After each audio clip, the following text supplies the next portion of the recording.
Welcome to Brihan Mumbai महानगर पालिका MCGM online virtual classroom में आपका खुशामदीद। वेलकम, खैर मकदम है।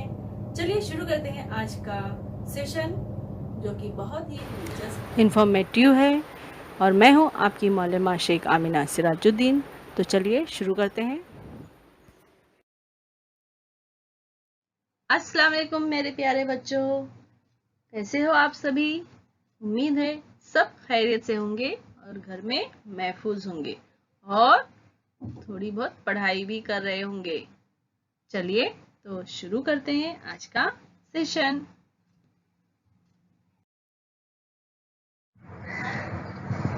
बिस्मिल्लाहिर्रहमानिर्रहीम। शुरू अल्लाह के नाम से जो निहायत मेहरबान और रहम वाला है।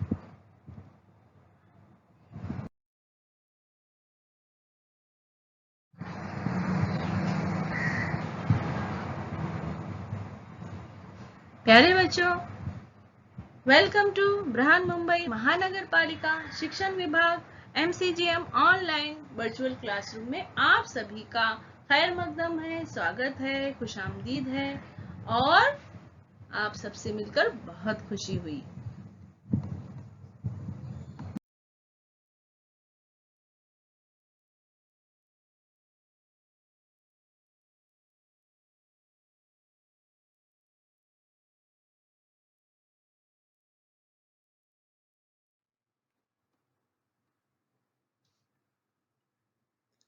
सबक नंबर 6, तफरीह के ज़राए और तारीख। आज हम ये सबक पढ़ेंगे और इसके जो पॉइंट्स आज हम पढ़ने वाले हैं वो है तफरीह की ज़रूरत। दूसरा पॉइंट है अवामी नाटक।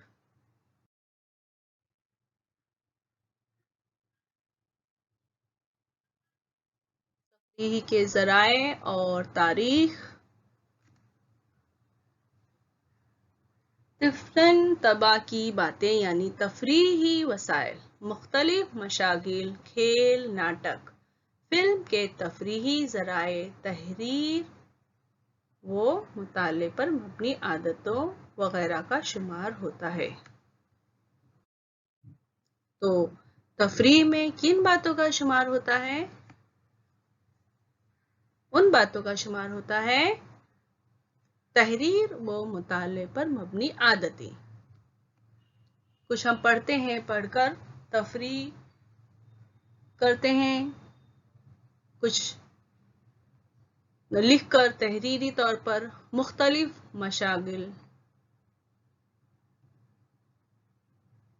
नाटक, फिल्म के तफरीही ज़राए और खेल, ये हमारे तफरीह के ज़राए हैं।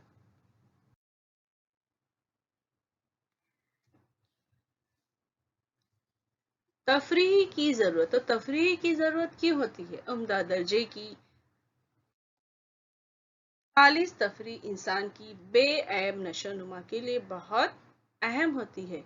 तफरीह लगी बधी जिंदगी की उकताहट को दूर करके दिल को ताजगी, सुकून, जिस्म को जोश व वलवला और काम करने की कुव्वत फराहम करने का काम करती है। खेलकूद और मशागिल के जरिए शख्सियत का इर्तिका होता है।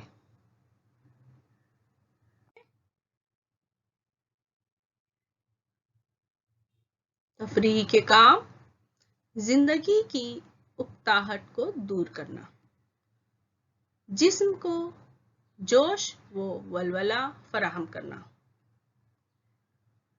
काम करने की कुव्वत फराहम करना, दिल को ताजगी व सुकून देना, शख्सियत का इर्तिका। तो ये तफरीह के काम है जिसके लिए हम तफरीह के ज़राए का इस्तेमाल करते हैं।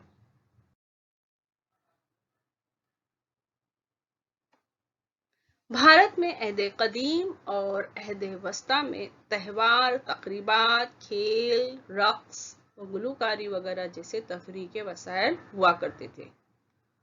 त्यौहार: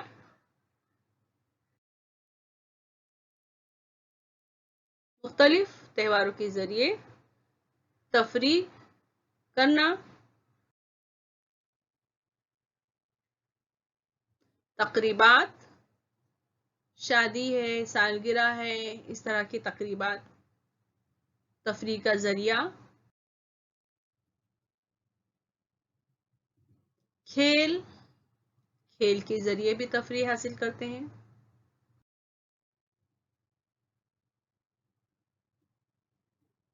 रक्स, रक्स के जरिए तफरीह हासिल करना। गुलोकारी, गुलोकारी के जरिए भी अहद कदीम और अहद वस्ता में तफरीह के वसाइल थे।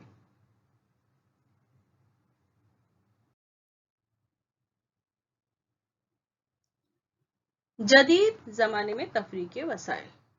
जदीद जमाने में साइंस ने बहुत ज़्यादा तरक्की कर ली। टेक्नोलॉजी का इस्तेमाल करके हमने तफरीह के ज़राए जो है वो बहुत तरीकों से ढूंढे हैं और बहुत सारे पैदा हुए हैं तफरीह के ज़राए। तो एक है ड्रामा और फिल्म, इसके ज़रिए हम तफरीह हासिल करते हैं। ड्रामा और फिल्म के ज़रिए। टीवी व अखबारात, इनके ज़रिए भी हम तफरीह हासिल करते हैं। कंप्यूटर व इंटरनेट, तो इनके ज़रिए भी हम बड़े छोटे सब तफरीह हासिल करते हैं। खेल, खेल के ज़रिए, खेल भी तफरीह के वसाइल हैं। रक्स व गुलोकारी, रक्स और गुलोकारी के ज़रिए भी हम तफरीह हासिल करते हैं और जदीद ज़माने में ये बहुत ही ज़्यादा इस्तेमाल हो रहा है और इसे छोटे बड़े सभी तफरीह के लिए इस्तेमाल करते हैं।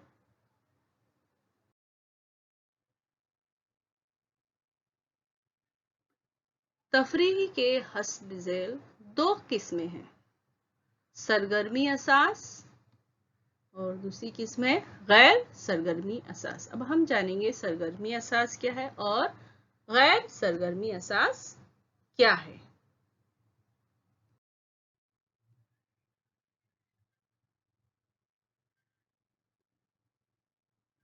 सरगर्मी असास यानी कि एक्टिव इंटरटेनमेंट, किसी सरगर्मी में किसी शख्स की जिस्मानी व ज़हनी शमूलियत सरगर्मी असास तफरीह कहलाती है।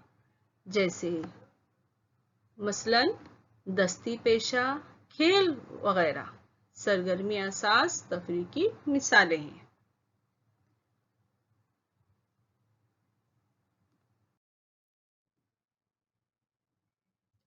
गैर सरगर्मी असास पैसिव इंटरटेनमेंट, जब हम खेलों के मुकाबले देखते हैं, मौसीकी सुनते हैं या फिल्म देखते हैं तो उसे हम गैर सरगर्मी असास तफरीह में शुमार करते हैं। उसमें हम सिर्फ नाज़िर या तमाशबीन होते हैं। फहरिस्त बनाइए बच्चों, आपके लिए एक सरगर्मी है, तफरीह के मुख्तलिफ अक़साम बताइए और उनकी जमात बंदी कीजिए। और ये करके देखिए मज़मून तारीख से मुतालिक सरगर्मी असास और गैर सरगर्मी असास तफरीहात की जदवल बनाइए।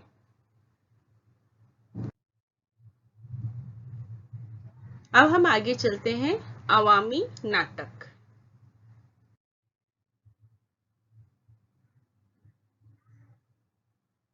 कठपुतलियों का खेल। अब हम जानेंगे कठपुतलियों का खेल किस तरह से होता था।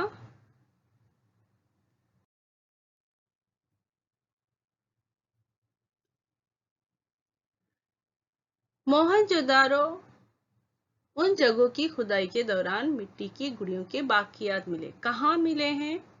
तो मोहनजोदारो, हड़प्पा, मिस्र, यूनान की खुदाई के दौरान मिट्टी की गुड़ियों के बाकियात मिले हैं।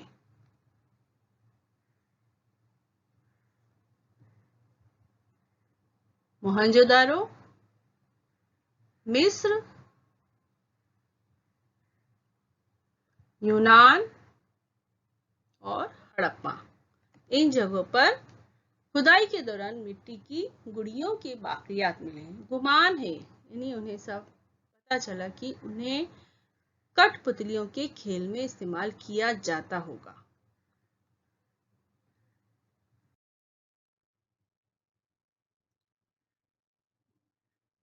इससे ये बात समझ में आती है, यानी उन बाकियात के मिलने से ये बात समझ में आती है कि ये खेल बहुत कदीम है।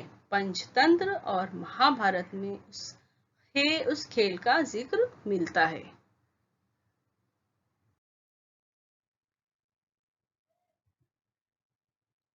कदीम भारत में ऐसी कठपुतलियां बनाने के लिए जो अशिया का इस्तेमाल होता है वो है जानवरों के सींग, लकड़ी, हाथी दांत, ऊन, चमड़ा। इन चीजों का इस्तेमाल कठपुतली बनाने में होता था।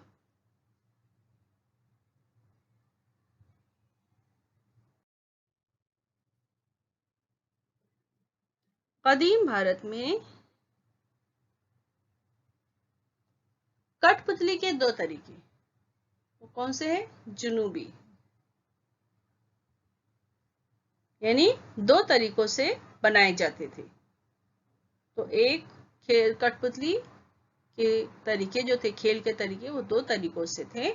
एक है जुनूबी, इस तरह की कठपुतली बनाते थे, और दूसरा है राजस्थानी।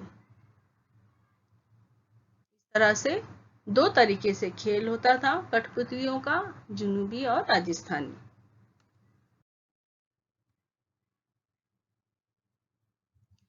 मंदरजा बाला जगहों में कठपुतली के फन का मुजाहरा होता था। तो कहाँ कहाँ होता था, किन जगहों पर? राजस्थान, कर्नाटक, आसाम, उत्तर प्रदेश, मगरबी बंगाल, तेलंगाना, महाराष्ट्र, केरला और आंध्र प्रदेश। इन जगहों पर कठपुतली के फन का मुजाहरा करने वाले फनकार मौजूद हैं। उस तफरी हुनर को स्टेज पर कामयाब बनाने के लिए उसका नाजिम का बासलाहियत होना बहुत जरूरी होता है।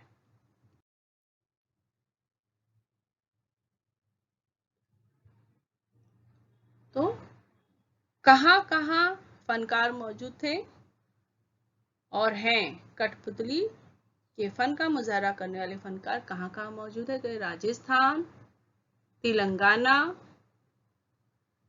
महाराष्ट्र, आसाम, उत्तर प्रदेश, आंध्र प्रदेश, केरला और मगरबी बंगाल।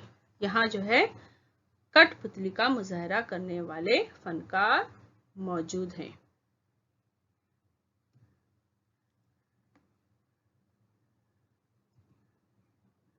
और कर्नाटक।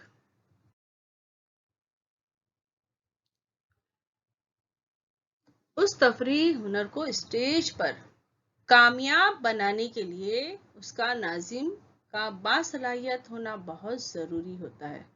उसमें छोटा स्टेज, रोशनी और आवाज का इशाराती इस्तेमाल किया जाता है। कठपुतली की किस्म कौन कौन सी किस्म है? एक है साया कठपुतली, दूसरी है दस्ती कठपुतली, इसके बाद है डोर वाली कठपुतली, इसके बाद है लकड़ी कठपुतली। ये कठपुतलियों की किस्में हैं। तो उस तफरी हुनर को स्टेज पर कामयाब बनाने के लिए उसके नाजिम का बासलाहियत होना बहुत ज़रूरी होता है। उसमें छोटा स्टेज, रोशनी और आवाज़ का इशाराती इस्तेमाल किया जाता है।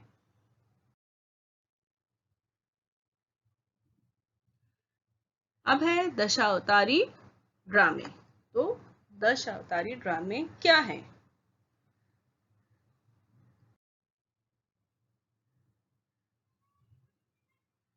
दशावतारी ड्रामे मतलब 10 अवतार वाला ड्रामा। दश दश अवतारी ड्रामे यानी 10 अवतार वाला ड्रामा। ये ड्रामा महाराष्ट्र के अवामी फन की एक किस्म है जिसके तजुर्बात कोकण और गोवा में भी किए जाते हैं।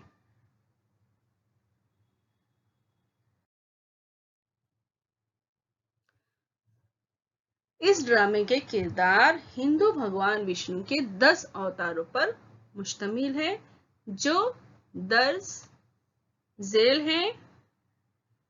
कौन कौन से हैं वो?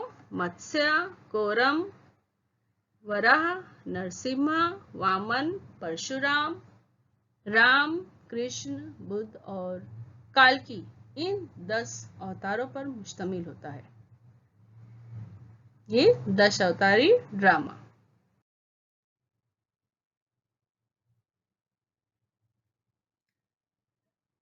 नाजिम सबसे पहले गणेश की पूजा करता है। यानी जो दशावतारी ड्रामे शुरू करने से पहले जो नाजिम होता है पहले गणेश की पूजा करता है, उसके बाद वो ड्रामे शुरू होते हैं। दशावतारी ड्रामों में किरदारों की अदाकारी, उनका मेकअप और पोशाक रिवायती तर्ज के होते हैं। ड्रामे का ज्यादातर हिस्सा मंजूम होता है। कुछ मुकालमे किरदार के खुद साख्ता होते हैं। देवी देवताओं के लिए लकड़ी के नकाब यानी मास्क इस्तेमाल किए जाते हैं। ड्रामों का इख्तिताम हांडी फोड़कर, दही बांटकर और आरती के साथ होता है।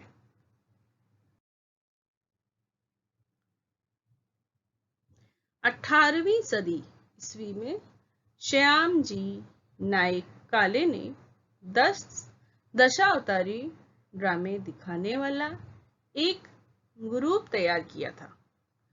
उस ग्रुप को लेकर वो महाराष्ट्र भर में घूमते थे।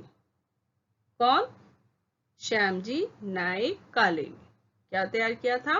दशावतारी ड्रामे दिखाने वाला एक ग्रुप तैयार किया था जो कि वो पूरे महाराष्ट्र में उस ग्रुप को लेकर घूमते थे और जगह जगह वो ड्रामे करते थे। विष्णु दास भावे ने दशावतारी ड्रामे की तकनीक में नयापन लाकर अपनी देवमालाई ड्रामे पेश किए, जिसकी वजह से मराठी ड्रामों की बुनियाद दशावतारी ड्रामों को कहा जाता है। किसने किया था? विष्णु दास भावे। इन्होंने दशावतारी ड्रामे की तकनीक में नयापन लाकर अपने देवमालाई ड्रामे पेश किए।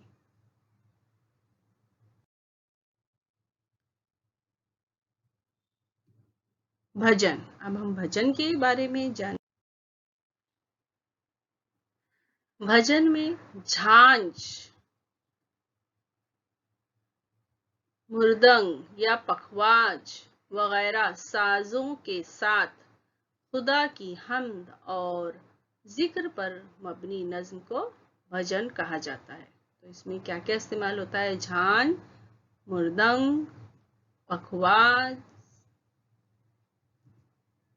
इन सब का इस्तेमाल होता है और खुदा की हम्द और जिक्र पर मबनी नज्म को भजन कहा जाता है। भजन की 2 किस्में हैं। तो भजन की 2 किस्में हैं। एक है चक्री भजन। चक्री भजन में बगैर रुके मुसलसल दायरवी शक्ल में झूम झूम कर घूमते हुए भजन कहना चक्री भजन कहलाता है। और दूसरा है सूंगी भजन। सूंगी भजन में हिंदू मजहबी अकीदे के मुताबिक किसी देवता के अकीदतमंद का किरदार मुकालमे की शक्ल में पेश करना सुंगी भजन कहलाता है।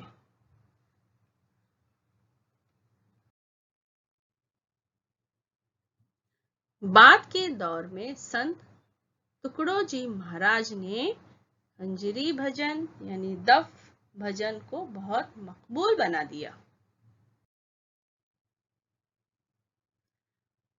शुमाली भारत में संत तुलसीदास, महाकवि सूरदास, संत तुलसीदास, महाकवि सूरदास और संत मीराबाई और संत कबीर के भजन मशहूर हैं। ये करके देखिए बच्चों, तुलसीदास, सूरदास, मीराबाई और कबीर के भजन सुनिए और मौसीकी के उस्ताद या जानकार की मदद से समझने की कोशिश कीजिए। कर्नाटक में पुरंदरदास, बोधिंदर, गुरुस्वामी, त्यागराज वगैरह की तख्लीकात भजन में गाई जाती है। गुजरात में नरसिंह मेहता ने भक्ति फिरकी की तबलीग की।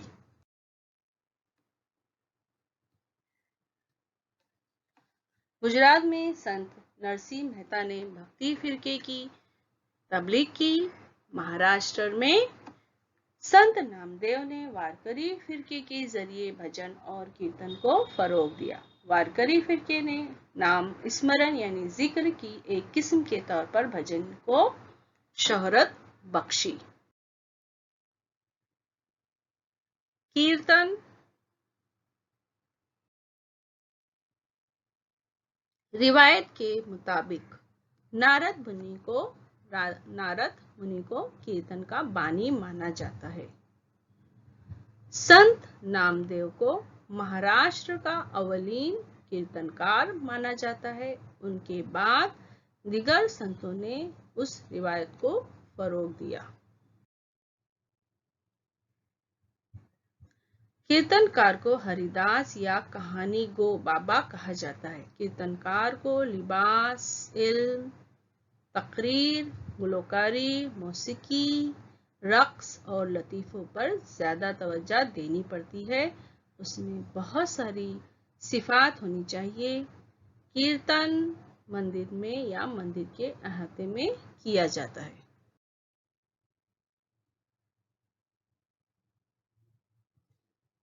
इसके अलावा महात्मा ज्योतिराव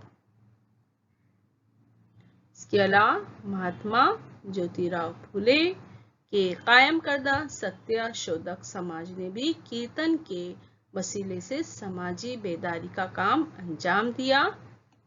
संत गाडगे महाराज के कीर्तन भी सत्य शोधकी कीर्तनों से मेल खाते हैं। नस्ली तफरीक का खात्मा, सफाई और नशाबंदी जैसे उन्वान पर वो अपने कीर्तन के जरिए समाज में बेदारी पैदा करते थे। संत गाडगे महाराज और महात्मा ज्योतिराव फुले।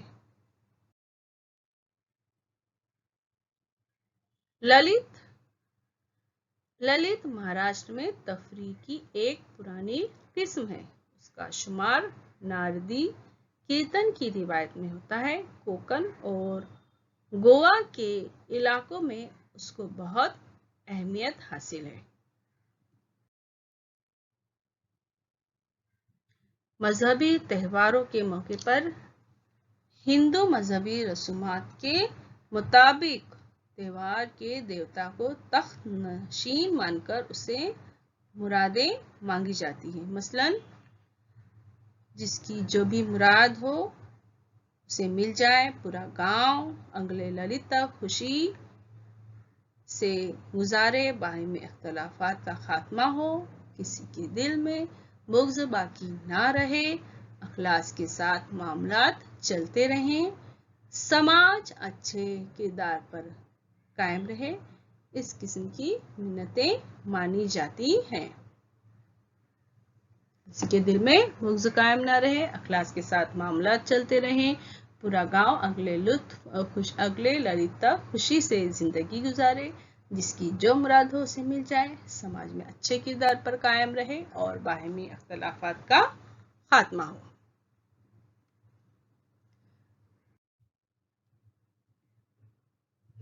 ललित की पेशकश रामाई अंदाज में की जाती है, जिसमें कृष्ण और राम की कहानी नेज़ अकीदतमंदों की कहानियां सुनाई जाती है। कुछ ललित हिंदी जमात में भी है। जदीद मराठी थिएटर को ललित का पस मंजर हासिल है।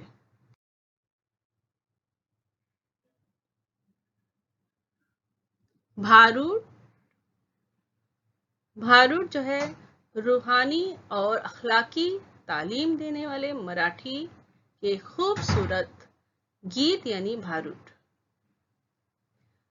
ये जो है नुक्कड़ नाटक की तरह भारूड भी बहुत तजुर्बा पजीर होता है। भारूड जो है महाराष्ट्र में संत एकनाथ के भारूड अपने तनो ड्रामायत तफन्नन और गनायत की वजह से बहुत मकबूल हुए। संत एकनाथ के भारूडों की तख्लीक का असल मकसद अवामी तालीम था। तमाशा बुनियादी तौर पर तमाशा फारसी जबान का लफ्ज है। उसका मतलब है कल्ब को सुकून देने वाला मंजर। मुख्तलिफ अवामी फ़नून और क्लासिकी फ़नून के रुझानात को अपने दामन में समेटते हुए 18वीं सदी तक तमाशे ने खासी तरक्की कर ली। रिवायती तमाशे की दो किस्में हैं, मौसीकी का तहफ़ और ढोल का तहफ़।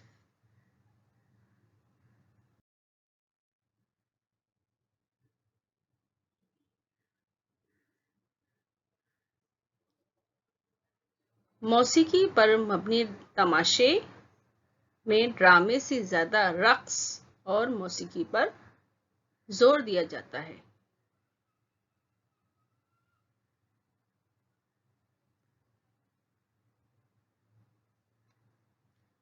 गुजरते वक्त के साथ विग और ड्रामाई किस्म को शामिल किया गया है।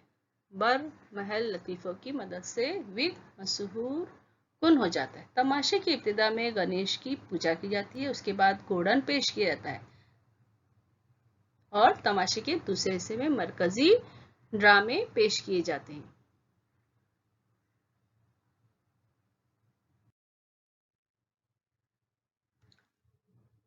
तो तमाशे के दूसरे हिस्से में अहम ड्रामा यानी विग पेश किया जाता है। विच्छा माझी पूरी करा, गाढवाचे लग्न जैसे मशहूर तजुर्बाती मराठी ड्रामे तमाशे की जदीद नौइयत जाहिर करते हैं।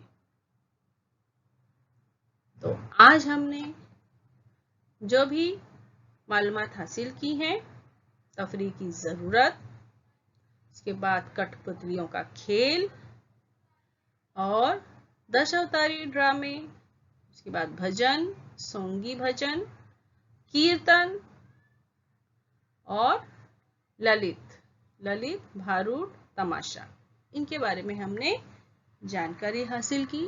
अब इसके आगे की मालूमात हम अगले वीडियो में हासिल करेंगे।